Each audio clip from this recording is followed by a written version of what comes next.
My wife said my family always comes first. You're second. I replied, good to know. Then I moved myself to first in my own life.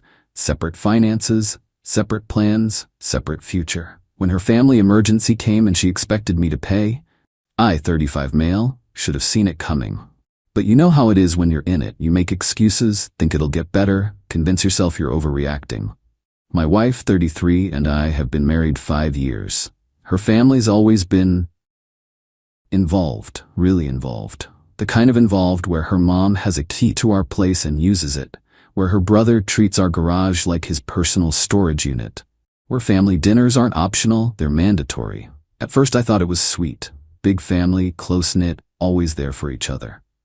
It took me about a year to realize always there for each other actually meant always there to take. Her brother needed $3,000 for a business opportunity that never materialized. Her sister needed help with rent, just this once, that turned into 4 months. Her parents needed a new AC unit, and somehow that became our responsibility. Always an emergency, always urgent, always my wallet. Every time I pushed back even a little, same script, but their family. Like that explained everything. Like being related gave them unlimited access to our bank account. But I'm not here to talk about that. I'm here to talk about my birthday trip. We'd planned this coast vacation for months. Nice hotel, already paid for, time off approved. I was actually excited. Then her mom calls. Her brother needs someone to co-sign a loan. $8 grand. My wife's in the kitchen when she takes the call. I'm making coffee, half listening. Then I hear, of course we'll help. I'll cancel our trip. Didn't even ask me. Didn't even hesitate. Hold on, I said. We're not canceling. She put her hand over the phone. My brother needs us. Your brother needs a co-signer for a loan he'll default on. That's not our problem. Her face did this thing. This look I'd seen before, but never really acknowledged. Pure disbelief that I dare question a family decision. We're helping him. The trip can wait. No. She actually looked shocked. What do you mean no? I mean no, we're not canceling. We're not co-signing. I'm done funding your family's disasters. She told her mom she'd call back. Then turned to me with this expression like I'd just announced I was joining a cult. Why are you being like this? He's my brother, and I'm your husband, which apparently means Jack. That's not fair. You're right, what's not fair is me being an ATM for people who've never paid back a single loan. What's not fair is canceling our plans every time someone in your family snaps their fingers. What's not fair is, my family always comes first, she interrupted. That's just how it is. You come second. You knew this when you married me. Silence, like the air got sucked out of the room. Say that again, I said quietly. My family comes first. You're second. That's just reality. Family is forever, but, she trailed off, didn't need to finish. Message received loud and clear. Good to know, I said. So you understand? Will help? Nope, but thanks for the clarity. I walked out of the kitchen. She followed me, confused. Where are you going? To pack for my birthday trip. You can stay here and help your family. I'm going. You can't just go without me. Sure I can. You made your choice. I'm making mine. She sputtered something about being unreasonable, about not understanding family, about me being selfish. I just kept packing. Took the trip solo. Actually invited my buddy instead. Had a great time. Posted pictures. She called me about 15 times. Didn't answer. When I got back, I'd made some decisions. Started separating everything. We'd always kept our own accounts mostly, but I'd been covering like 70% of expenses because I make more, and she always had some family emergency draining her funds. Set up a new checking account, changed my direct deposit, sat down with a calculator and figured out exactly 50% of every bill. Mortgage, utilities, internet, groceries, everything. That's what I'd pay. Not a penny more. She noticed pretty quick when her Visa got declined. I'd removed her as an authorized user on my card, the one she used for her family's constant emergencies. What the hell? She came storming into my office. My card doesn't work. Correct, I canceled it. You can't just cancel my card. It wasn't yours, it was mine. You were an authorized user, not anymore. Her face went red. How am I supposed to pay for things? With your money, like an adult. This is insane. We're married. And according to you, I'm second place, so I'm treating this marriage accordingly. You handle your priorities, I'll handle mine. She tried the whole guilt trip thing. How could I be so cold? Didn't I love her? What about our partnership? Partnership? I actually laughed. You literally told me I'm second to your family. There's no partnership here. There's you, your family, and then somewhere way down the list, there's me. So now I'm putting myself first. That's fair, right? You're punishing me. Nah, just matching your energy. She went to her parents' house, came back a few days later, probably expecting me to have cooled down or apologized or something. Instead, I turned the spare room into my office. Her craft supplies were boxed up in the garage. What did you do to my room? Got myself an office, needed a space that's mine. That was my room. Was it? I pay half the mortgage. This is my house too. I'm using my space. We barely spoke after that. I started doing my own thing. Signed up for a woodworking class, joined a softball league, made plans without her. When she asked where I was going, I'd just say out. Her family's weekly Sunday dinners, stopped going. Every week she'd ask if I was coming. Nope, why not? Got plans. What plans? What plans? It drove her crazy.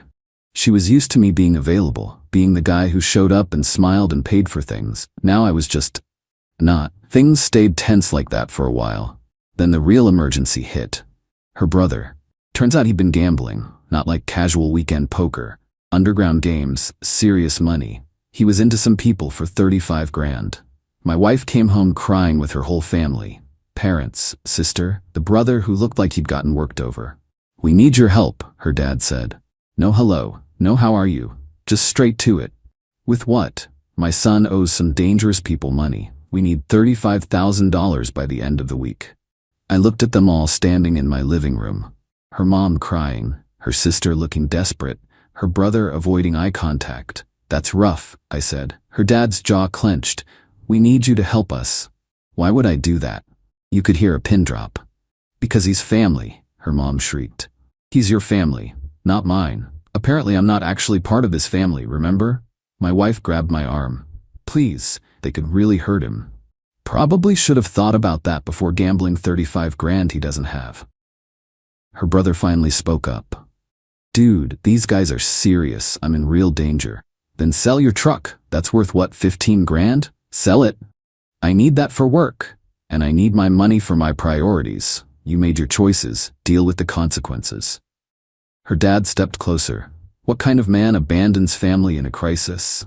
The kind who was told he's second place. The kind who watched you all treat him like a walking ATM for 5 years. That kind. We took you in, treated you like a son. I had to laugh at that. You treated me like a bank. Big difference. Her mom started wailing. Please, we're begging you. He could die. Probably should have parented better then. My wife's face went pale. How can you be so heartless? Easy. I learned from watching your family. You want heartless? You've spent 5 years making it crystal clear I don't actually matter to you people. I'm just useful. Well, guess what? I'm not useful anymore. I'll divorce you, my wife said quietly. If you don't help, I'll leave. Okay, she blinked. What? Go ahead. Divorce me. Save me the trouble of filing myself. That's when her sister started screaming. Called me every name in the book. Her mom joined in. Her dad looked like he wanted to hit me. Get out of my house, I said calmly. All of you now. This is her house too, her sister yelled. Nope. My name on the mortgage. My house. Get out or I'm calling the cops. They left, dragging my still crying wife with them. She didn't come home that night, or the next. Found out through a mutual friend they managed to scrape together about 20 grand. Her parents took a loan against their house. Her sister pawned her wedding ring. Her brother sold his truck, still short 15 grand. The people he owed gave him an extension and started charging interest. And apparently they all decided this was my fault. Update 1. The harassment started pretty much immediately. Her dad showed up at my office, made it past the lobby somehow, started yelling at me in front of my coworkers about abandoning family, about being a coward, about what kind of man I was. Security had to drag him out. He was screaming the whole time about how I'd regret this, how karma would get me. My boss called me in after. What the hell was that? Explained the whole situation. The gambling, the money, the divorce. Jesus, he said. Look, I get it, but we can't have that kind of scene here again. Understood. I'll handle it. But handling it was harder than I thought because they weren't done. Her mom started a phone campaign. Called everyone in my family, my parents, my siblings, my aunts and uncles, cousins I haven't spoken to in years. Told them all I was heartless, that I refused to help in a crisis, that I was abandoning my wife. My mom called me. She's saying you wouldn't help with an emergency? She's saying I wouldn't give her brother 35 grand for his gambling debts. Long pause. Oh, that's different. Yeah. Good for you, baby. Don't let them bully you. Most of my family was cool once they got the real story. But her family kept escalating. Someone keyed my car. Deep, deliberate scratches, all down the side. I'm 90% sure it was her brother but can't prove it. Filed a police report anyway. $800 in damage. Then my wife's sister showed up at my softball game, waited until we were done, then cornered me in the parking lot. You know they beat him up again, right? Broke 2 of his ribs. That's on you. That's on him for gambling. You could have prevented it. He could have prevented it by not being an idiot. You're a sociopath. And you're enabling a gambling addict. We all got our flaws. She called me some more names and left. The really dirty trick came through work again. Someone filed an anonymous HR complaint. Said I'd been making threatening comments about family members and showing unstable behavior. HR called me in. Different person this time, looked uncomfortable. We received a complaint about you. From who? Anonymous. But they're claiming you've been volatile, making concerning statements about harming family members. I just stared. That's completely fabricated.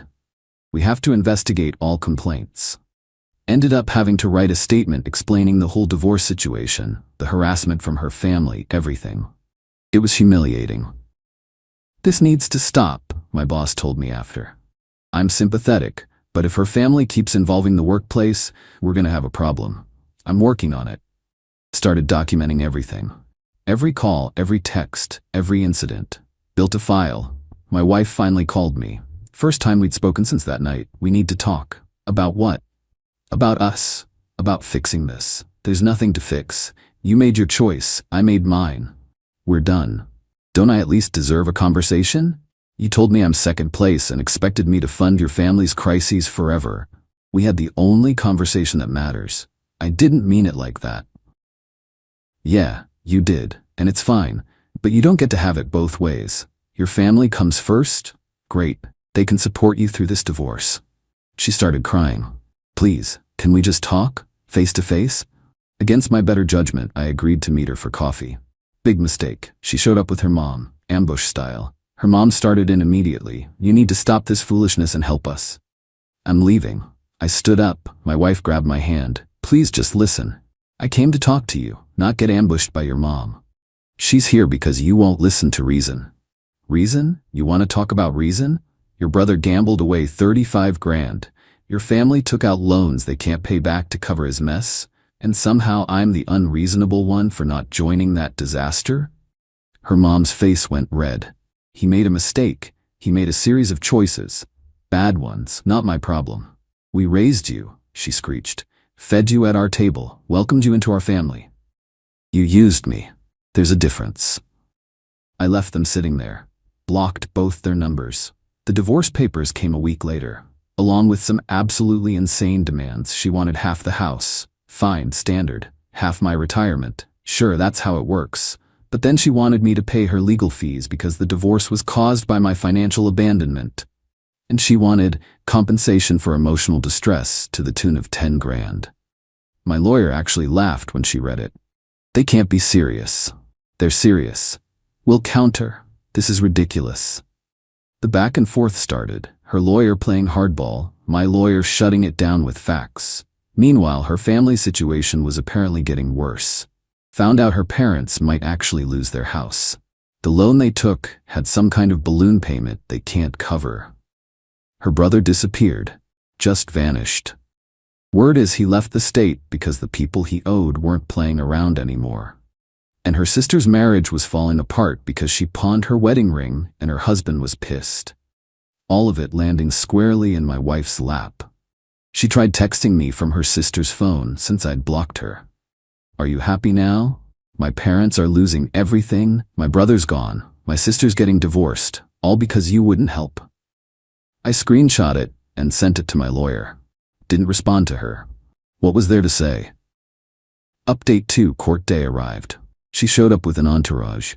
Parents, sister, even some cousins I barely recognized. Like they thought numbers would intimidate me or something. Her lawyer looked smug. Had this whole presentation ready about how I'd systematically isolated and financially abused my wife. My lawyer brought receipts. Started with the spreadsheet. 5 years of family emergencies I'd paid for. Every loan, every bailout, every crisis. Total came to just over 24 grand. Not a penny repaid. Showed how I'd been paying 70% of household expenses despite us both working. Showed the credit card statements. $3,000 in cash advances the month before I canceled her access. All sent to family. Then came the text messages. Years of them. Her canceling plans for family stuff. The conversation where she said point blank, "My family comes first, you're second." The judge's eyebrows went up at that one. Her lawyer tried to spin it. My client was in an emotionally impossible situation, forced to choose between her husband and her family. Nobody forced her to choose, my lawyer cut in.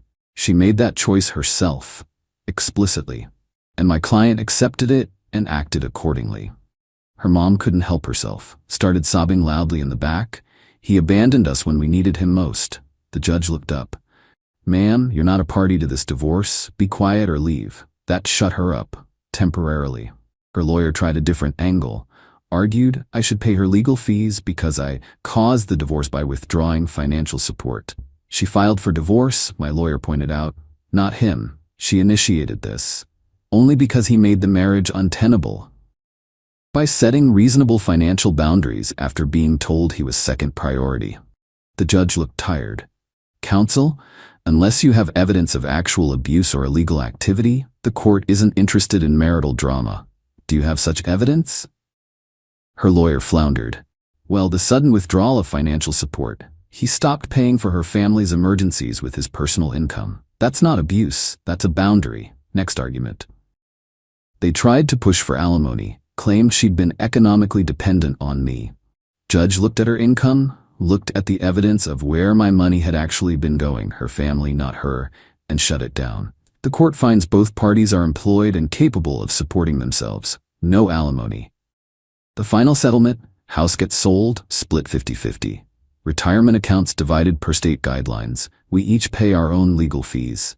No alimony. No contact. Her lawyer tried to argue, but the judge was done. Outside the courthouse, her dad tried one more time. "You're really going to let her family lose everything? We're going to be homeless. You took out loans you couldn't afford to cover gambling debts. That's on you. We welcomed you." As a wallet, "Yeah, I know. Good luck with that foreclosure." Her brother showed up out of nowhere. Must have snuck back into town. He was in my face immediately. "You think you're better than us?" "I think I'm smarter than you." He shoved me. My lawyer stepped between us, already on her phone with courthouse security.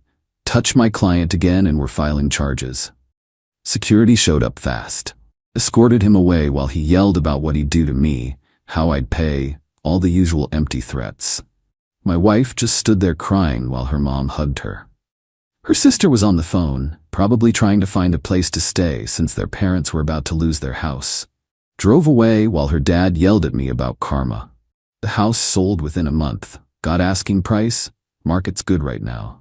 After the mortgage, we each cleared about 85 grand. She needed hers immediately. Her parents' foreclosure was already in process. I put mine in a savings account and started looking at condos. Found out through friends what happened after. Her parents lost the house, moved in with her sister.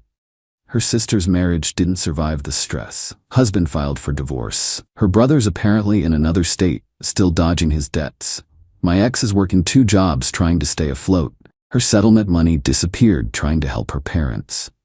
She's in a studio apartment now, broke and exhausted. Her family barely talks to her anymore. Apparently they blame her for letting me go and ruining their gravy train. The irony isn't lost on me. As for me, bought a condo downtown, 2-bedroom, nice balcony, modern kitchen. It's all mine. No compromises. No ugly furniture from her mom. No family photos I have to pretend to like. Been seeing someone new. She's a teacher, has her own life, her own money, her own boundaries. When she talks about her family, it's normal stuff. Nobody calling at midnight needing cash. We're taking it slow. Had one last contact with my ex. She got a new number, texted me. I hope you're happy. You destroyed my whole family because you couldn't help in an emergency. Thought about not responding, but I needed to say it one final time. Your family destroyed itself by treating people like ATMs and making terrible choices. I just stopped participating. Good luck. Blocked the number. My therapist asked if I felt guilty. No, I said, and I meant it. Why not? Because I didn't do anything wrong. They had an emergency. It wasn't my emergency. They had consequences for their choices. Those aren't my consequences. She nodded. Sounds like you've processed this well. Maybe I have. Or maybe I'm just done caring about people who never cared about me. Either way, I sleep fine. The revenge wasn't elaborate, wasn't some master plan. It was just stopping. Stopping the loans, stopping the sacrifices, stopping the endless cycle of putting myself last while they put themselves first. They called it abandonment. I call it self-respect. And honestly, best decision I ever made.